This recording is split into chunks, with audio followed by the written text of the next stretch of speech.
ప్రతి శుభకార్యానికి ముందు కొబ్బరికాయ ఎందుకు కొట్టాలి? కొబ్బరికాయ కొట్టకపోతే పూజా ఫలితం దక్కదా? అసలు కొబ్బరికాయ వెనుక ఉన్న రహస్యం ఏంటి? ఈ వీడియోలో చూద్దాం. కొబ్బరికాయ తెలియని వారెవరూ ఉండరు. ఏ చిన్న శుభకార్యం జరిగినా సరే మొదట కొబ్బరికాయ కొట్టడం సహజం.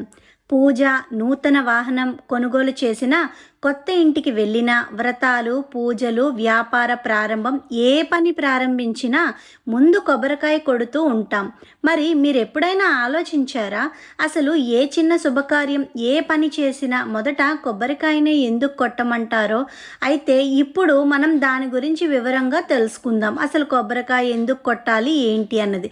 కొబ్బరికాయ కొట్టడం అనేది స్వచ్ఛత, మానసిక ప్రశాంతతను సూచిస్తుంది.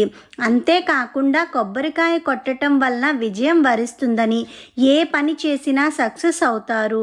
ఇక ఇది చెడు దృష్టి నుంచి కూడా రక్షణ కల్పిస్తుంది. అలాగే పూజలో కొబ్బరికాయ కొట్టడం వల్ల ఇది ఆనందం, శ్రేయస్సును కలిగిస్తుంది.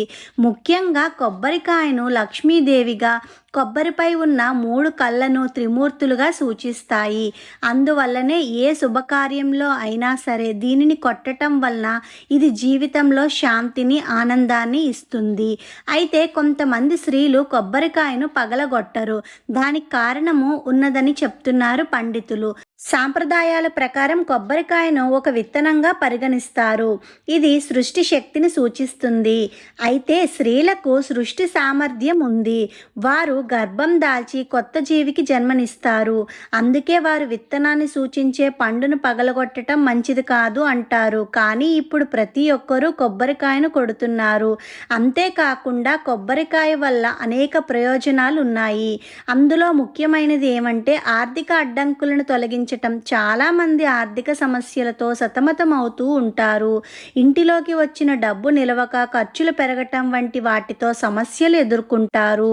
అలాంటి వారు ఎర్రటి గుడ్డలో కొబ్బరికాయను చుట్టి లక్ష్మీదేవి వద్ద ఉంచి ఇంటి సంపద స్థానంలో పెట్టడం వల్ల ఆర్థిక సమస్యలు తొలగిపోతాయి. అలాగే ఎవరైతే శని బాధలతో సతమతమవుతున్నారో వారు శనివారం రోజున కొబ్బరికాయను మీ తలపై 7 సార్లు అపసవ్య దిశలో తిప్పి నదిలో వదిలివేయాలి.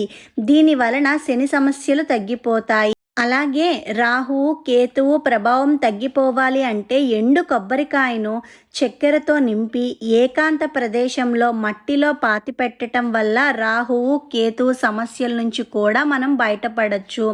ఈ వీడియో మీకు కనుక నచ్చినట్లయితే ప్లీజ్ లైక్ చేయండి. అలాగే సబ్స్క్రైబ్ చేసుకోండి ఛానల్ని.